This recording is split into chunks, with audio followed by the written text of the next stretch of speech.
दोस्तों, आज का ये वीडियो मैं एक रोचक बात से करना चाहता हूँ। बात कुछ ऐसे है, एक बार क्या हुआ, तीन मित्र कर्म, किस्मत और दिमाग तीनों बैठे थे, खाना वाना खा के शांति से बैठे थे अपने आश्रम में और बात शुरू की। पहले कर्म बोलता है सबसे बड़ा विद्वान मैं हूँ। उस पे किस्मत ने बोला नहीं मैं हूँ। दिमाग ने बोला छोड़ो मैं हूँ। मैं बहुत झगड़ा सा हो गया। दो तीनों में आर्ग्यूमेंट, बहस होने लगी। बहस होते होते इतने में दिमाग को विचार आया, ए भाई ठहर ठहर, हम मैं तू मैं करते रहेंगे, इसका कोई फायदा नहीं है। एक काम करते हैं, हम हमारे गुरुजी से मिलते हैं और उनकी सलाह मशवरा लेते हैं। ठीक है, तीनों उधर गए। गुरुजी ने तीनों की बात सुनी और फिर बोला नहीं दोस्तों, एक काम करो, आप तीनों होशियार हो, आप तीनों एकदम विद्वान हो। अभी इसका सच्चा उत्तर जाने के लिए आप खुद अपने आप ढूंढ के आइए और आपका अनुभव है वो मेरे को आके बताइएगा, और तीनों का अनुभव हो उसमें से जो श्रेष्ठ अनुभव होगा, श्रेष्ठ बात होगी, वो विद्वान कहलाएगा। गुरुजी के आशीर्वाद लेके तीनों निकल पड़े। सबसे किस्मत ने बोला मैं जाऊंगा। कर्म बोलता है कि तू क्यों जाएगा, मैं जाऊंगा, मैं कर्म हूं, मैं पहले काम करूंगा, मैं जाऊंगा। तीनों मित्रों ने एग्री किया और कर्म गया जंगल में। जंगल में जाते जाते जाते उसने देखा कि एक कठियारा जो लकड़ी काटता है जंगल में, वो लकड़ियां काट रहा था। उसने बोला चलो मैं इसके बदन में घुस जाता हूँ, उसके शरीर में घुस जाता हूँ और ऐसा काम करके दिखाऊंगा, क्योंकि मैं कर्म हूँ, कि मैं सबसे ज्यादा विद्वान कहलाऊंगा। उसके बदन में वो घुस गया और कर्म होता ही बलवान है। उसने वो जो लकड़ी काटने वाला आदमी था, वो 4 घंटे में जितनी लकड़ी काटता था ना, उसने 2 घंटे में ये पूरी लकड़ी काट दी और ऊपर से शाम तक में आधा जंगल काट दिया। कर्म का इतना जबरदस्त जोश था। उसने पूरी लकड़ियां एक जगह इकट्ठी की।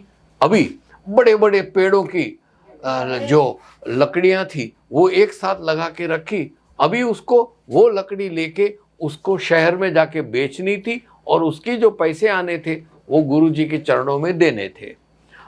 अभी इतनी सारी लकड़ी उठाएगा कैसे? उसने काम करके काट तो दिया, अभी वो उसको उठाएगा कैसे? एक लकड़ी लेके जाने के उतने में जो नियत वक्त दिया था स्वामी जी ने वो पूरा हुआ। इसलिए नीच मस्तक आके गुरुजी के पास आके खड़ा रह गया। गुरुजी बोला क्या हुआ बेटा? बोला गुरुजी मैंने आधा जंगल साफ कर दिया। वेरी गुड, कहाँ है उसके पैसे? उसके पैसे तो मैं नहीं बेच सका, क्योंकि एक लकड़ी, बड़ा बड़ा जो लकड़े का टुकड़ा था वो मैं शहर में जाके बेचूं, बाद में दूसरा लेके जाऊं, तीसरा लेके जाऊं, ये मैं कैसे कर सकूंगा? तो मैं पैसा बहुत कम लाया हूं। गुरुजी ने बोला चल बैठ जा तू इधर, अभी किस्मत इधर आ, तू जाके यही चीज करके आ। किस्मत गया, और किस्मत तो किस्मत होता है, तकदीर, जिसको हम अंग्रेजी में लक बोलते हैं। वो जंगल में गया और वही लकड़ी काटने वाले के बदन में गया, घुस के उसने लकड़ियां काटी।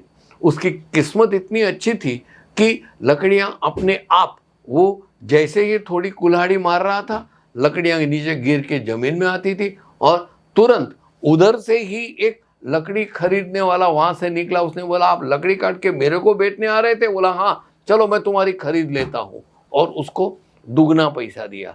अभी उसको जो दुगना पैसा दिया, जो काम 7 दिन में करना था उसने एक ही शाम में कर दिया।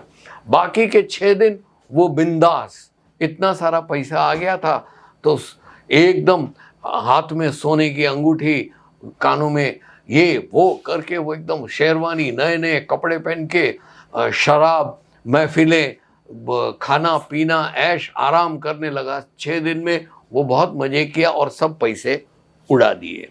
गुरुजी के पास आया, क्या हुआ? गुरुजी ने पूछा। बोला गुरुजी मैंने तो सब लकड़ियां काट भी दी थी, बेच भी दी थी, पैसा भी बहुत आया था, लेकिन मैंने वो सब ऐशो आराम में खर्च कर दिया। स्वामी जी हंस पड़े। बोला ठीक है बैठ जाओ उधर पे, चलो दिमाग जी आप आओ, आप जाओ। दिमाग ने भी वही काम शुरू किया। उसने जाके, अभी ये तो दिमाग था, दिमाग तो आप जानते हैं, जैसे कपड़ों के व्यापार में आपका कैसा दिमाग चलता है, वैसे उसका दिमाग चलने लगा।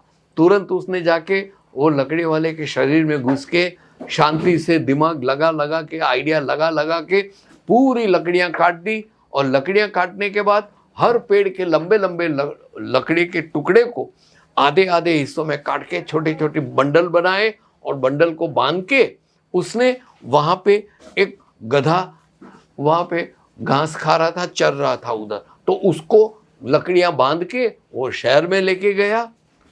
और जो चीज का उसको जो पैसा मिलना था उससे उसने बहस करके अपना दिमाग लगा लगा के उसकी मेहनत का जोड़ के भी उसने दुगना पैसा मांगा। और वो लकड़ी इतनी सुंदर तरीके से काटी थी और बरोबर थप्पा लगा के लेके आया था, तो वो खरीदने वाले ने उसको ज़्यादा पैसा देके रवाना किया। आखिरकार गुरुजी ने वो सबकी तीनों बात सुनी थी। गुरुजी ने बोला, देखा दिमाग कहाँ पे काम आया, आप तीनों में विद्वान दिमाग है।